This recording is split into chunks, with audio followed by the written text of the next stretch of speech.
would like to suggest that I write down some problems from the book which many of you would have had access to, okay? And I would suggest that as we keep going,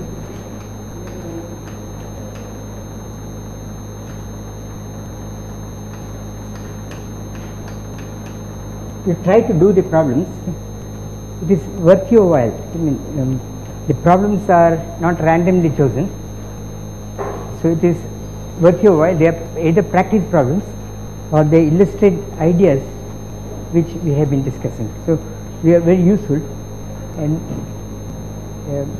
Rajesh was mentioning that there is somebody doing a tutorial for the other math physics course. Somebody else. Okay? Maybe that person can help. I do not know, but I do not know who it is. Okay?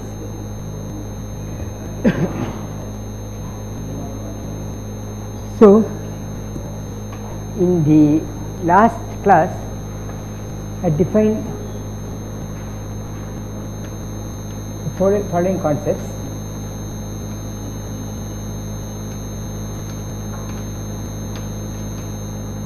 Okay. Let me change my notation somewhat slightly. Instead of calling this F, let me call it phi. Homomorphisms. Again, G to G prime. Here the statement is that this is isomorphism is 1 to 1. We assumed always on to. Here we have on to, but we don't have the 1 to concept. And then we also defined automorphisms.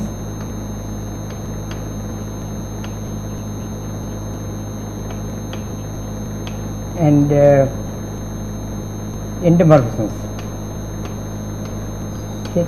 So we have here, so this is A, B, C, D. Okay.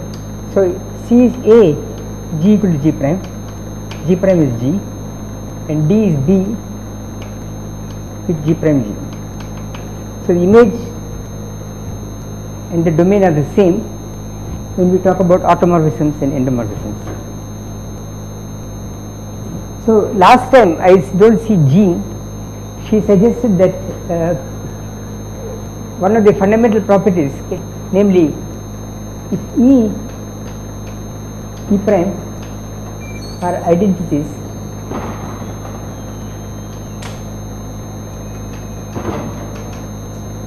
of G prime, then phi of E is equal to E prime. Okay.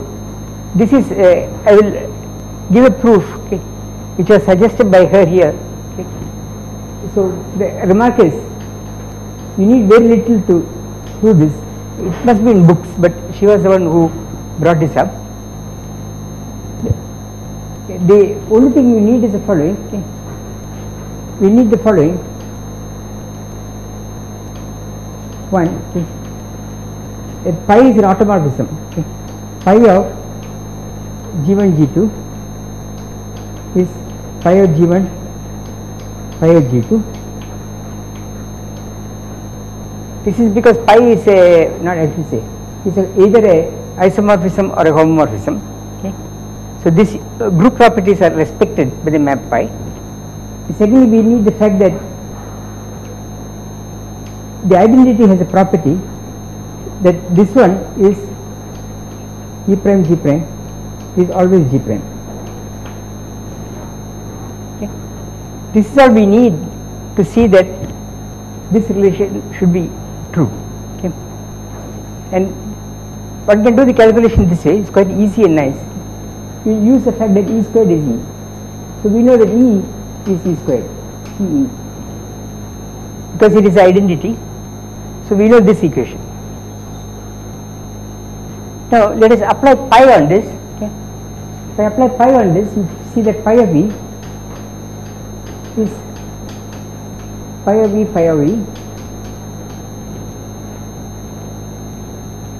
but this is in G prime,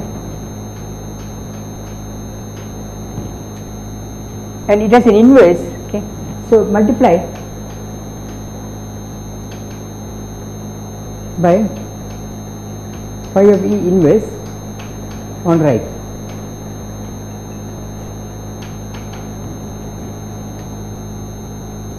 So if I multiply on right, this is the inverse of phi of E. So in any case I will get E prime here. So that will be equal to phi of E prime. But the property I mentioned there, so this property star,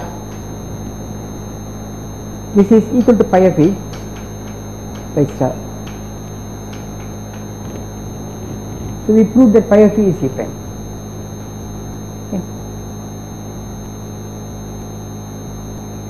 It's quite easy proof, so it's worth seeing that fact. Okay. All right.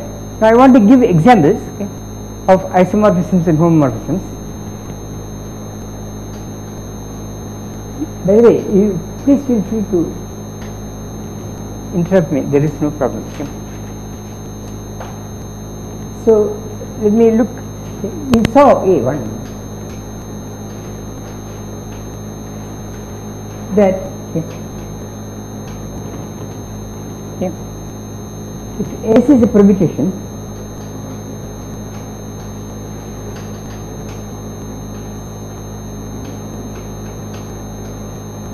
okay, we saw that there is we can define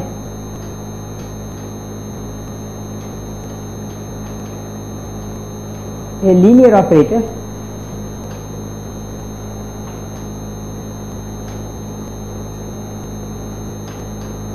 Ls on Cn by, right, for each permutation I define a linear operator on the n-dimensional complex vector space by saying LFS Ei is E of Si,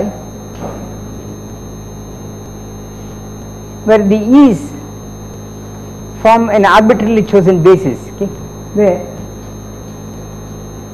this one E1 of the En is some basis of Cn. Okay. This, of course, there are many possible choices for the basis. For each you will get a linear operator, and then this extends by linearity to all of Cn. By taking complex linear combinations, since I know what happens on the basis, I know what happens on an arbitrary vector. Then we saw that LFS, L of t is L of St. So this L, which is mapping you, so call this group, okay,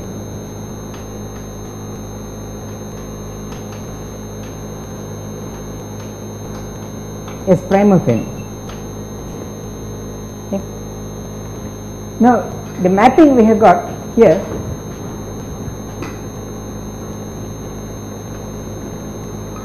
the map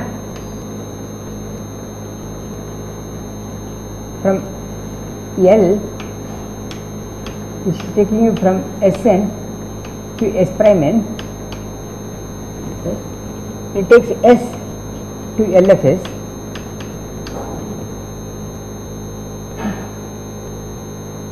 From that equation there is an isomorphism.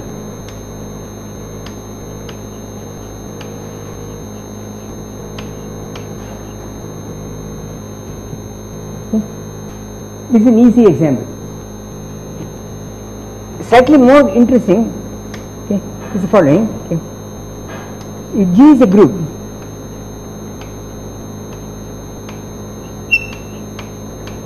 okay,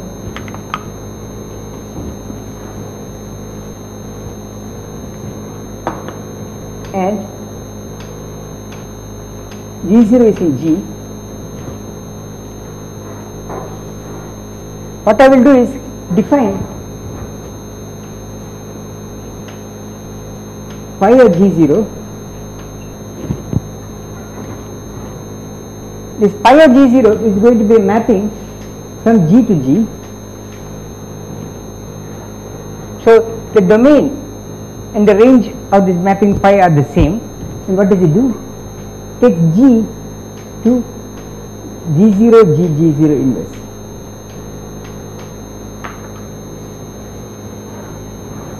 Okay.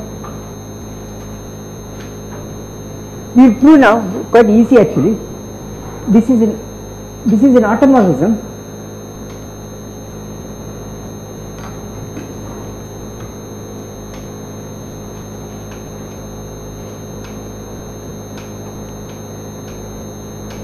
what people call as an inner automorphism.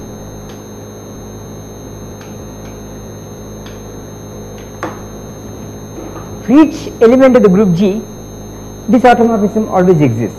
Okay. So, how do I prove it? 1. It is 1 to 1.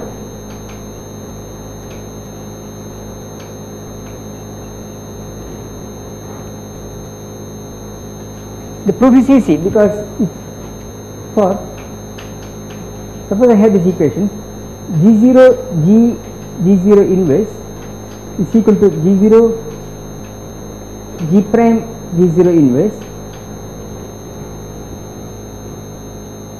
I simply peel off the G0s by multiplying the inverses, then I will get immediately G equal to G prime. Right. So it is 1 to 1. It is on to. How will I prove it is on to? That means every on to means that the image under this mapping is all a G. Does anyone have a idea? To get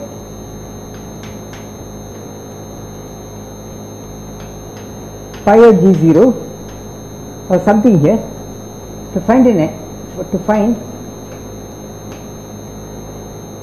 so let us write like this. Given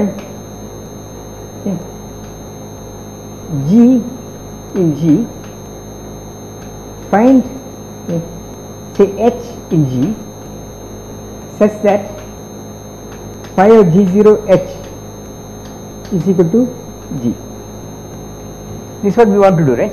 On to. So what is H? Exactly. So it's phi of G0. Exactly, nice. Set. Well, okay. Set H is G0 inverse G G0. This is certainly in G.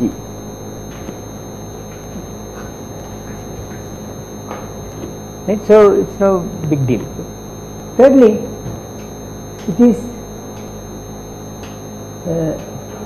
an automorphism. Okay, preserves group properties. Again, the proof is easy. That is, we take phi of G0, G1, phi of G0, G2. We multiply it out, G0, G1, G0 inverse, G0, G2, G0 inverse, but we have the associativity, so the middle G0s cancel, so I can cancel this with this, so this is phi of G0, G1 or G1, G2. So this is a example of an inner automorphism. Okay. This is actually quite important, although it's very simple. It's quite important because when one tries to see, if you are given a group, okay, one tries to see what kind of automorphisms what I can do on the group. Okay. The inner ones we know already are there, so we would like to factor them out and see what happens with the remaining ones. Okay. This kind of problem arises typically in quantum either quantum mechanics or in quantum field theory. For example, you might have the rotation group, okay, or the Euclidean group. Rotation group, I think you know. Okay, and we may want to include things like parity, time reversal, charge conjugation. Okay, on top of this, but as automorphism, that is, they should not change rotation. If I make a time reversal transformation, you should not change the characteristics of a rotation. Okay, so those are they are automorphisms, but we don't want them to be, they are not going to be inner. Okay, so to characterize these automorphisms which are not inner, you have to know what they are inner and how the remaining ones are positioned. This is not a trivial problem. What is the inner bit in this definition of inner automorphism? Inner is this, that the group element itself generates the automorphism by conjugation. That is the definition of inner. Now I will prove perhaps one of the most significant results for quantum mechanics, okay, which explains, or which is the core result for explaining the relationship between spin, half integral spin, and spatial rotations. Okay. So I will prove. So the third thing we want to prove is there is a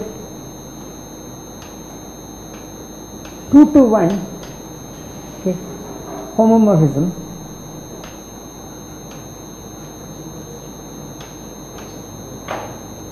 from SU2, I have defined this, to SO3, okay, onto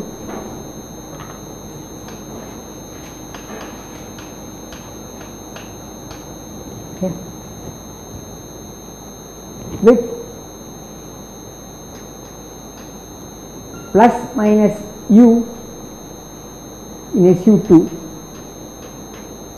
having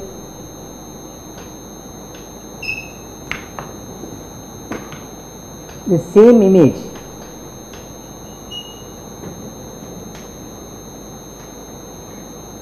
in SO3. Okay. This is what I will prove. Okay. One thing you should notice, okay, this plus minus, note, this thing minus 1 0 0 minus 1 which is coming here is in SU2 because its determinant is unitary, of course, but its determinant is 1. Okay. But if you do this in SU3 with 3 minuses, it will not be in that group. Okay. So this is quite important, and this is nothing but it will correspond, this object here will correspond to 2 pi rotation in a way we will explain. So this is precisely the ambiguity is coming from 2 pi rotation becoming minus 1 when you go into SU2. This SU2 is called the covering group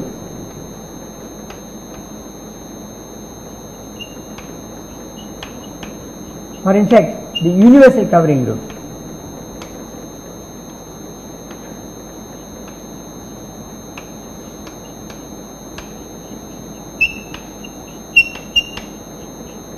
Of SO3.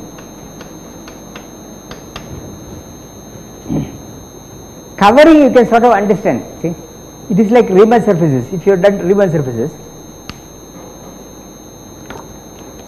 you have branched coverings of the complex plane.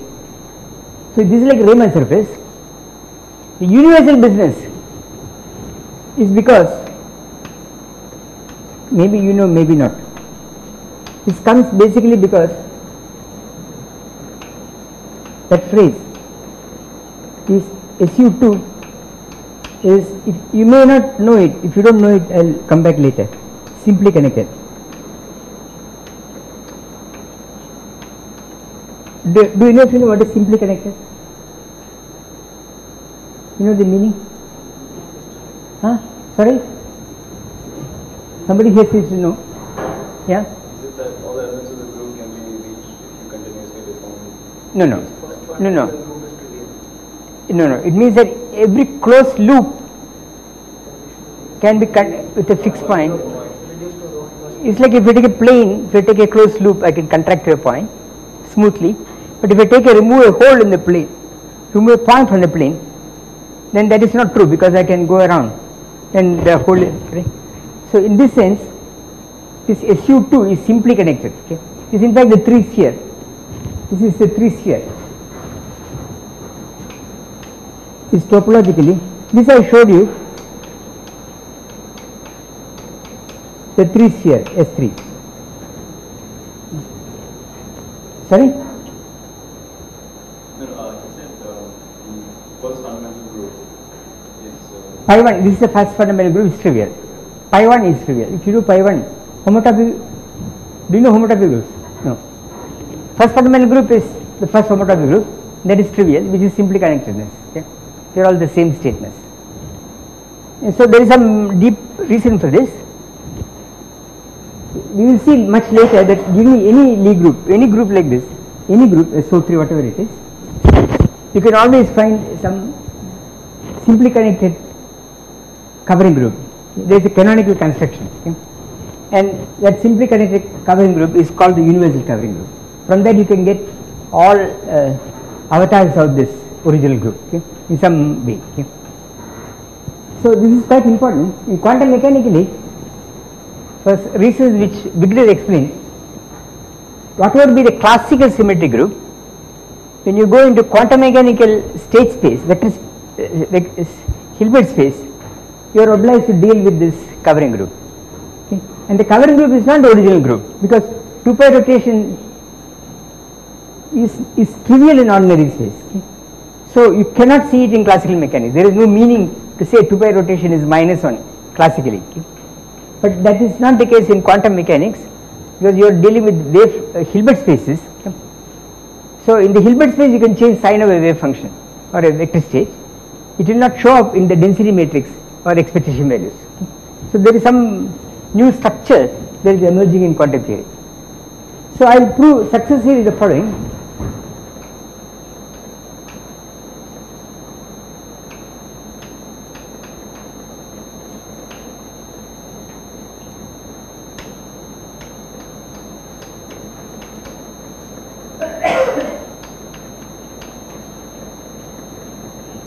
Maybe I should write here. There exists a map R, okay, from SU2 to 3 cross 3 real matrices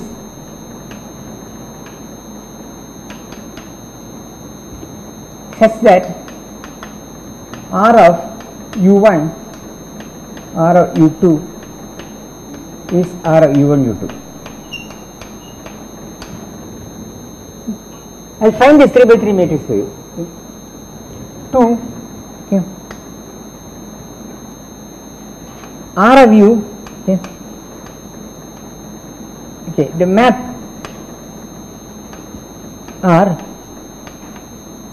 is at least, okay, is into SO3, okay.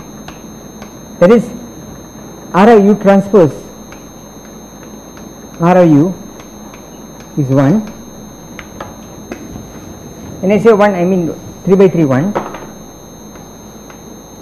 Okay. Determinant of R is 1.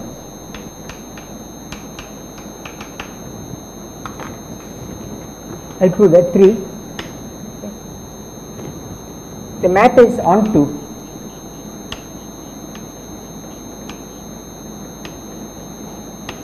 SO3.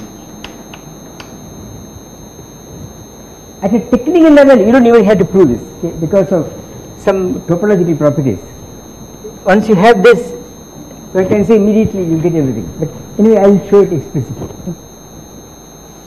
Okay. Because to infer 3 from 2, you have to use some properties of topological spaces.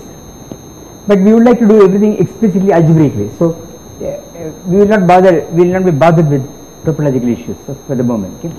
And finally, R of u is equal to R of v means, and is implied by v is plus minus u. Okay.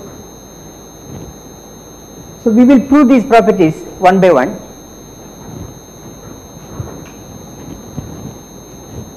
Pieces of these properties you would have come across in quantum mechanics. Okay. Bit here and a bit there you would have come. Okay. I will put them together and give a coherent proof. Okay. And the coherent proof will then apply to other situations. For example, some of you may be doing particle physics. Okay. Then you have this business of 3-dimensional representation of quarks and 8-dimensional representation of gluons. You might have come across this. There is a relationship between the two, very much like SU2 with SO3. Okay. So we will see how that can be worked out along the same lines, and many other things like that. So let me start with proof of 1. So we have the list 1. Okay. So let me remind you of some elementary properties of Pauli matrices. Okay. Let tau I equal to 1 to 2, 3 the Pauli matrices, the standard ones.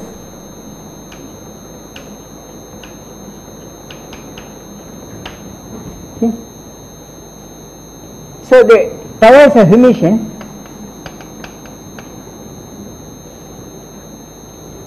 and they are traceless.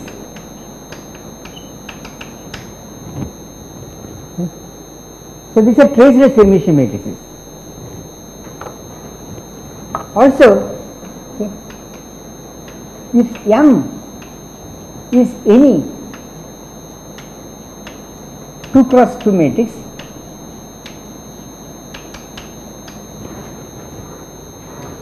take an arbitrary 2 by 2 matrix, we know that this M, the space of 2 by 2 matrices is 4-dimensional, okay, over complex numbers. So I can write this as alpha 0 unit matrix plus summation I alpha I tau I. But this alpha mu or alpha lambda has some complex numbers. Okay. This is simply the statement that the space of 2 by 2 complex matrices form a 4-dimensional complex vector space. Now, if M is real, if M dagger is M, if M is Hermitian, from this equation you can see that alpha lambda are real. Okay. Because these tau i's and 1 are linearly independent, and when you take complex conjugation, the coefficients will undergo a complex conjugation, and since the matrix does not change, these are real. If trace L is 0, then we know that alpha 0 is 0.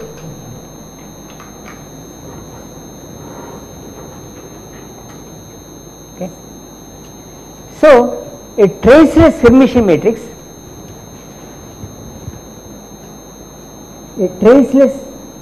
this is the important point.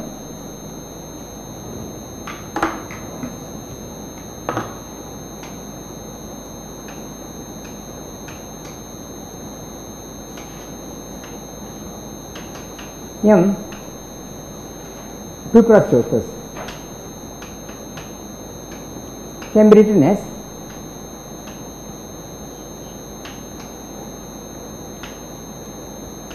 M as summation alpha I tau I alpha I real.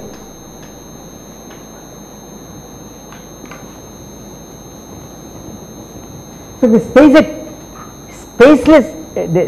of traceless Hermitian matrices is a 3-dimensional real vector space. Okay.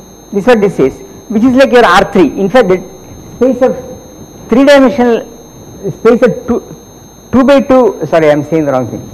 The space of 2 by 2 matrices which are traceless Hermitian is a 3-dimensional real vector space, and this isomorphic to your is the same as up to basis change as your ordinary three-dimensional real vector space. Okay.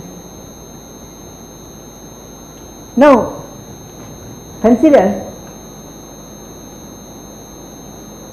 for u in SU2 this object, okay, tau I prime, this is u tau I u dagger.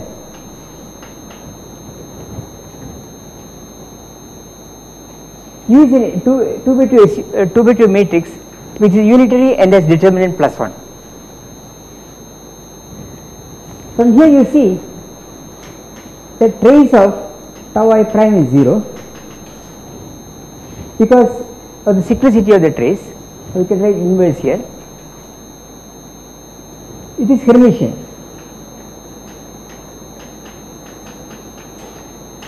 Because when I take Hermitian conjugation, it doesn't change. So I know that this object here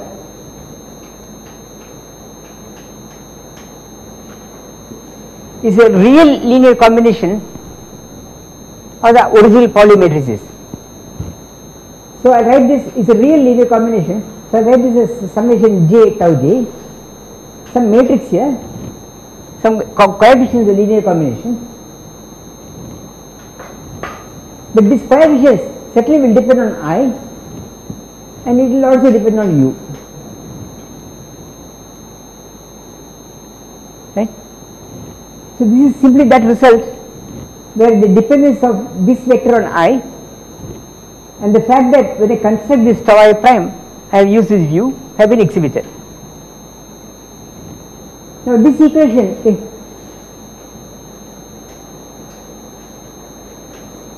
determines this R J I U uniquely because tau I are linearly independent.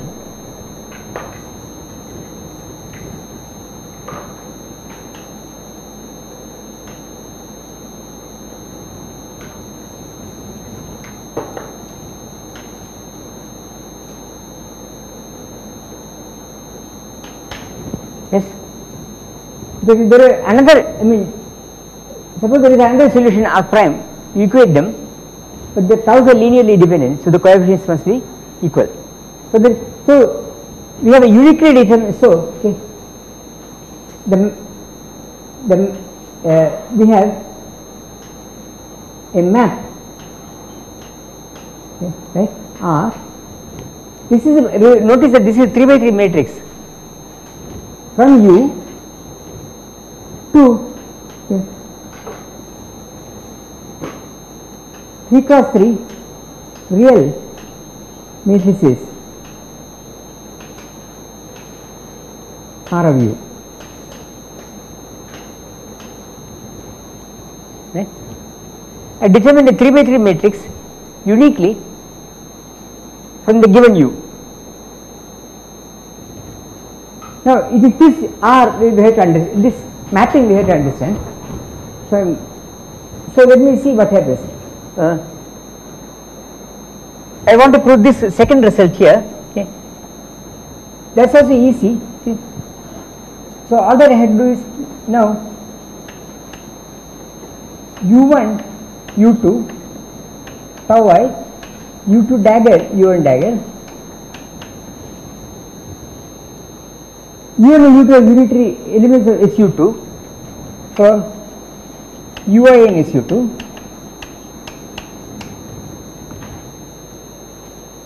I do it first successively. First I work this out. This is equal to gives. Okay. First is U1. I get tau j R j I of U2. U1 dagger, and I apply it again. So it's tau k R k j of U1 R j I of U2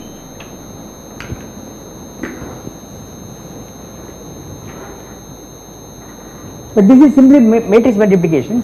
So this is equal to tau k r k I should be careful, r of u1, r of u2,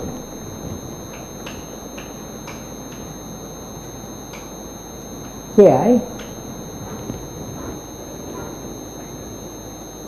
but I can also think of this as u1 u2 as one unit, tau I u1 u2 adjoint. So by the same, and this is again in SU2.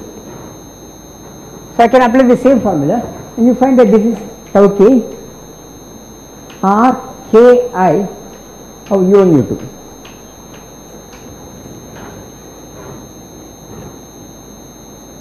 Comparing this with this, we prove that r of u1, r of u2 is r of u1 u2.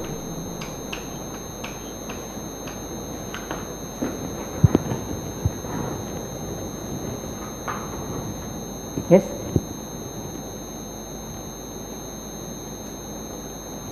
So I have proved the first part of the statements I have made. Now I want to prove the second. So to prove 2, I will use some identities involving Pauli matrices. Some of you may know that this Pauli matrix is from something called Clifford algebra, okay? Maybe, okay. But anyway, we have tau y, tau j. Do you know how to expand this in taus? It is a famous formula, yeah? Yeah, you know it, yeah? Exactly. So this delta ij 1 plus I times epsilon ijk tau k. Good.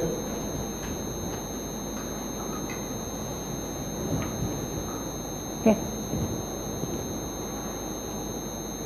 I will use this formula, okay, to get the answer. Okay. So apply u right hand side, u dagger,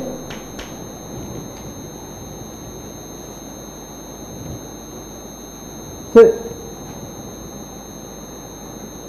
yeah, so this will give me delta ij 1 first for the first term where u dagger is 1, and for the second term plus I epsilon ijk, okay, let me call it tau l r l j of u.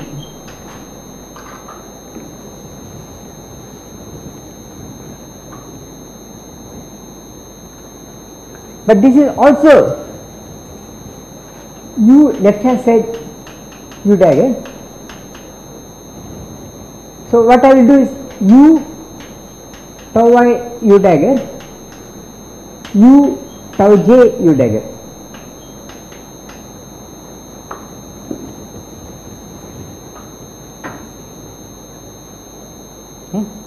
So I apply, I am going to get some quadratic relation in R's, which is good. Let us work it out. This is tau k r k I of u, tau l r l j of u. Okay. Now I can again apply the Pauli matrix formula. Okay. So this is going to be tau k, well, r k I of u, r l j of u times delta k l 1 plus this 1 is 2 by 2 1 plus I epsilon k l m tau m.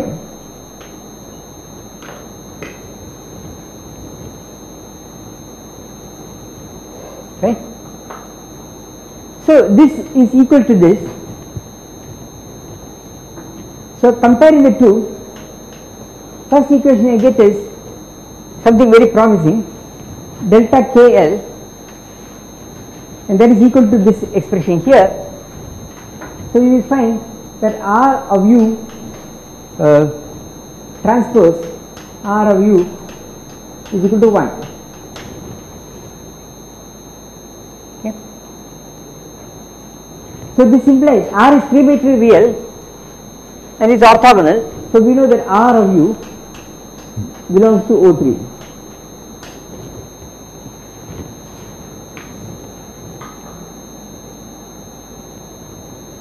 The second one says that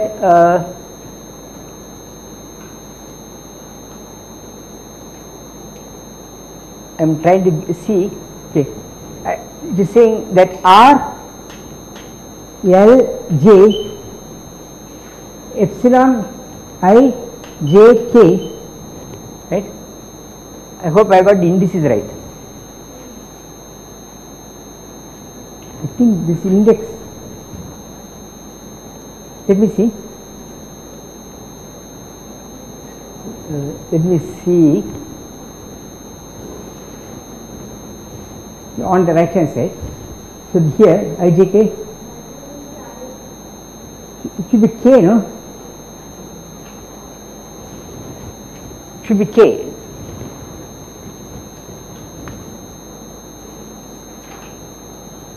Right? Because I am rotating this object, this thing here, right? So it should be K. So I got this is equal to the other one RKI. Well, I am omitting the U here, but RLJ times epsilon KL, the M should match. So here it is, I am not very happy with the indices. This is not a major point, but how will I choose my index? IJL, let me see. This is tau M. Here I am comparing with the index L.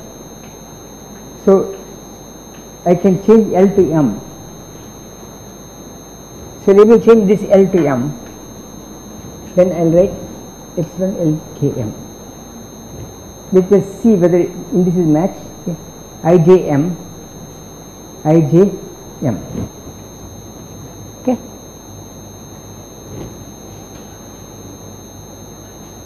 Now I want to peel off this R and put it on the other side. So what I will do is multiply this by R M something, some index N of course U, and use R transpose R equal to 1. So this one will give me delta Kn because of orthogonality. So this will become epsilon, can you see? I hope you can see. IJM, Ij summing in N, so get N,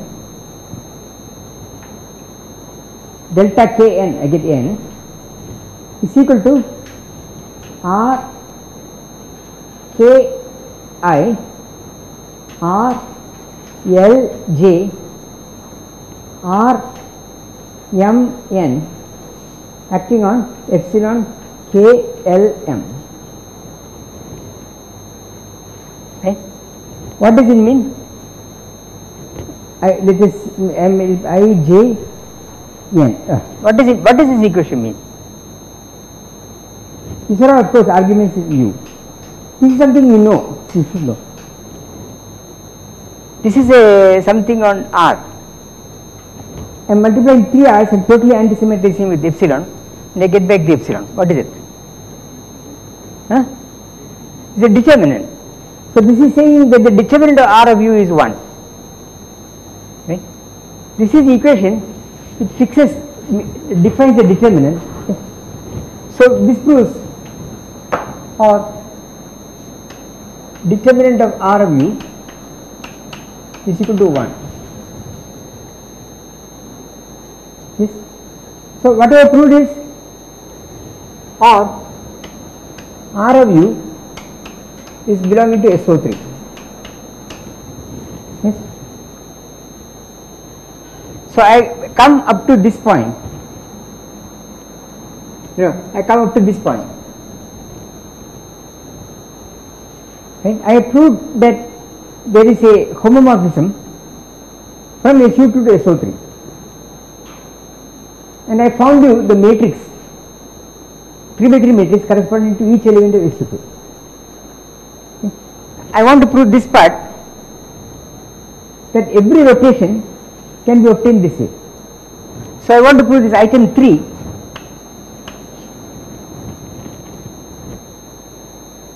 So what I will do is, let S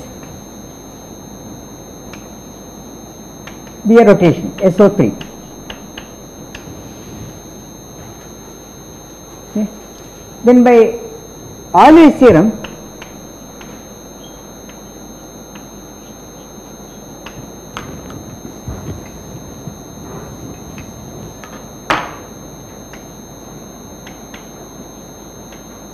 I can write S as S3 gamma, S2 beta, S3 alpha, okay, where say Sj some delta is rotation by delta, angle delta around axis j. Yes, I think you know this result, no? If you have ever had to suffer through learning spinning tops, you would have come across this. Okay? There are few things I heartily dislike. One of them is this Euler angle. But anyway, there it is. It's best if you are doing any real calculations. If it can be done at all, it can be done without Euler angles. Okay? For sure. Including spinning tops. I have done it. It can be done. If you look at the books of the masters, Felix Klein or somebody, you will not find a trace of Euler angles. Okay? So it is just the Goldstein, is some kind of test by fire, like Sita. But anyway, here it simplifies the proof. Okay? So what I will do is, okay, we will find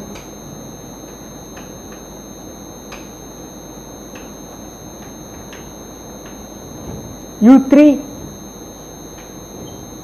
of, in this case, what is the angle here, of alpha, such that R of U3 alpha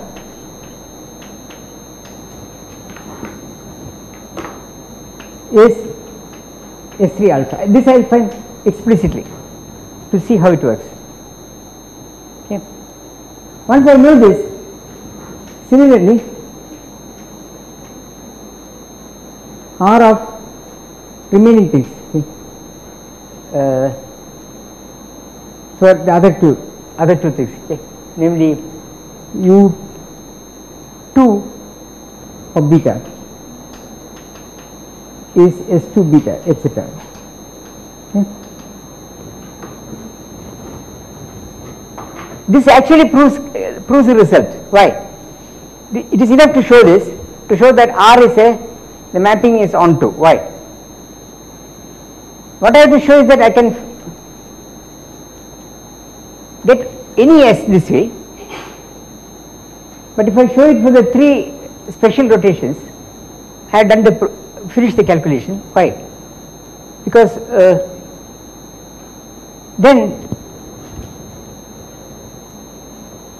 S is what? I use the homomorphism property. I simply write R of U3 of gamma, U2 of beta, right,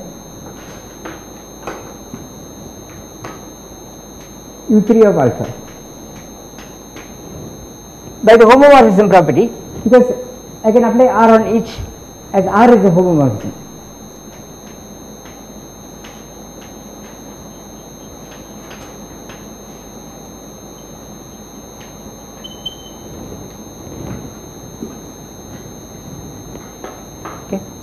So I have to show this result only for one of these special rotations. Now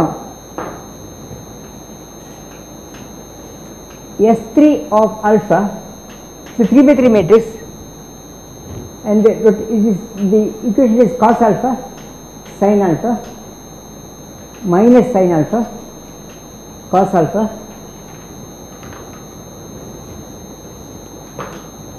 0 0 0 0 1. Okay. What I have to do is, okay, so to find, well, U3 alpha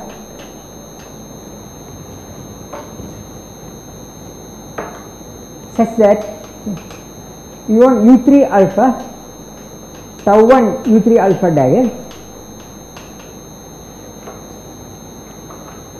okay,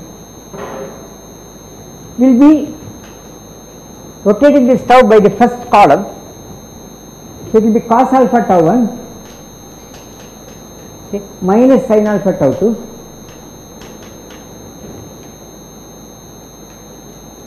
because this is tau j S3 J1, but tau 2 same thing will be sin alpha tau 1 plus cos alpha tau 2, but tau 3 it will not change. Okay. This is what, so we want to find this U3 with this property. The calculation is simple. I will finish this proof here. So we will take a couple of minutes extra. Try U3 alpha is exponential I tau 3 over 2 alpha. This half is very important. The significance of this half will dawn on you more and more as you keep living. So let me try U3 alpha tau 1 U3 alpha dagger is what? This is cos alpha over 2, right, plus I tau 3 sin alpha over 2, right. From here where power series is expanding and you think that tau 3 squared is 1, you get this formula times the tau 1 in the middle times the inverse of this, which is cos alpha over 2 minus I tau 3 sin alpha over 2.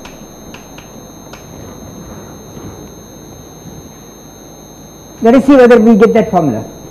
Let us simplify. First I multiply by tau 1 is equal to tau 1 cos alpha over 2 plus I tau 3 tau 1 is I tau 2 sin alpha over 2 multiplying cos alpha over 2 minus I tau 3 sin alpha over 2.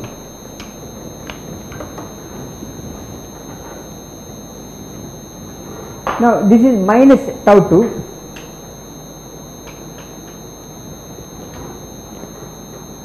so let me expand this out, okay. So this is equal to better visual, yes, okay. So this is tau 1 cos alpha over 2 minus tau 2 sin alpha over 2 times cos alpha over 2 plus I tau 3 sin alpha over 2. Okay. So the formula I want is that first line, okay. So let us connect tau, so this one is equal to tau 1 coefficients, one is cos squared alpha over 2 from here, then there is another tau 2, this term, okay. Tau 2 tau 3 is I am That should be minus I tau. sorry. There should be a minus here. Right? I was worried. I was getting the sign wrong, so that's why I hesitated. So tau 2, tau 3 is I tau 1 by cyclic thing. So get I tau 1 plus I, so I get minus sin squared alpha over 2.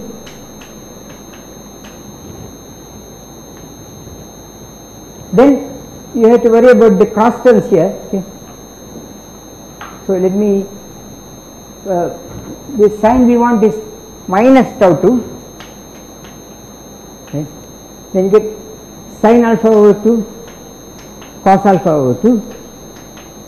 Then this term here in minus, but tau 1, tau 3 is ordered. So if you adjust the order, you simply get the factor 2. Okay.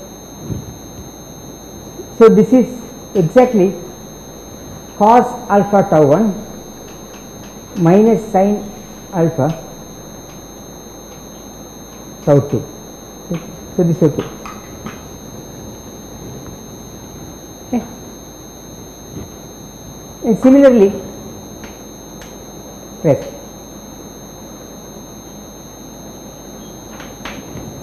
You get the remaining equations in exactly the same way. So I have proved quite explicitly that the mapping is onto SO3, and actually given you a rule for finding the elements in SU2 which map to the same element in SO3. I have given you explicit formula. And so I will finish off this today by looking at this last part. Okay. Last part is since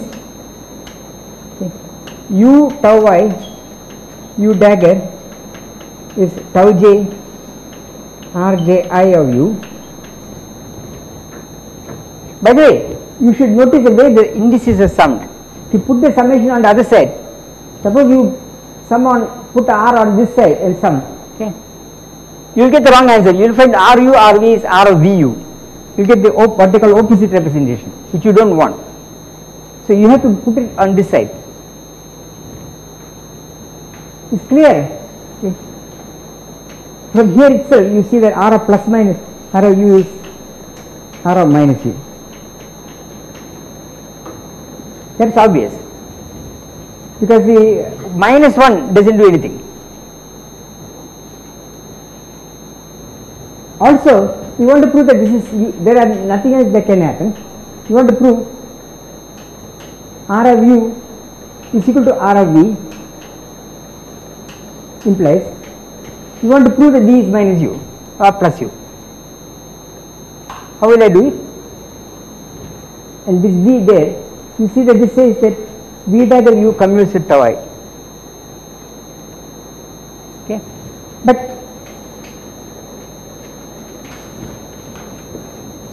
for sure v dagger u commutes with 1.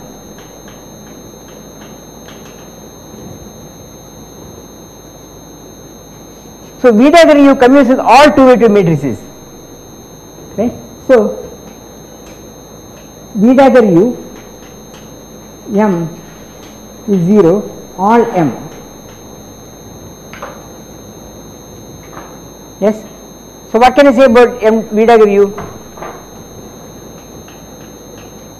What is the matrix which commutes with every matrix?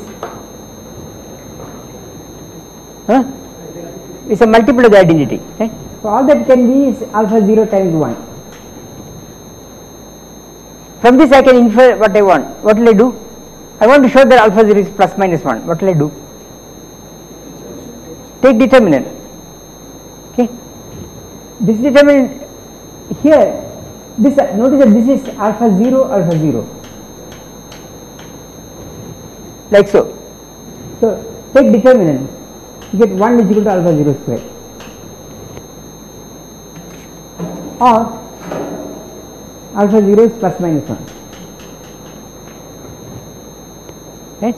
So I have proved the last item here in the proof, the calculations.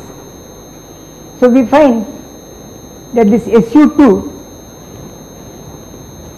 there is a 2-1 homomorphism from SU2 on to SO3, so that for every spatial rotation I can assign in SU2 two possibilities. They differ from each other by a 2 pi rotation. Okay. This is the only difference between them. They differ from each other by a 2 pi rotation. In fact, you cannot individuate one of them. I mean, you have two possibilities, but if you try to fix one of them uniquely always, you cannot do it for topological reasons. So what you have got here is, for every rotation which I called S, you have two U's, U and two U's, U1 and U2.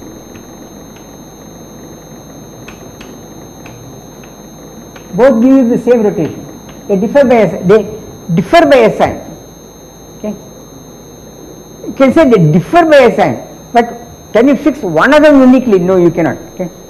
I mean, it is not possible to say that therefore I will pick one branch and throw away the rest. You cannot do it, because like in Riemann surface, if you go around somewhere and come back, you find that this sign has changed. Okay. So this is what we have proved. Okay. And this is, as I say, somehow at the core of much of quantum mechanics when you deal with spin half. Okay. So we have to understand that quite well. Okay.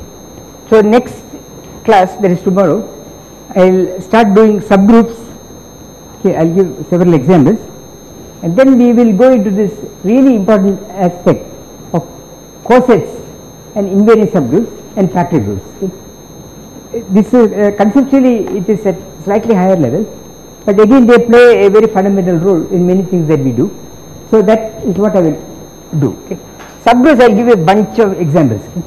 Some of them may be surprising, some may be obvious, but some are obvious, some are not so obvious. So we will see how it works. Then we will go into these cosets and invariant subgroups.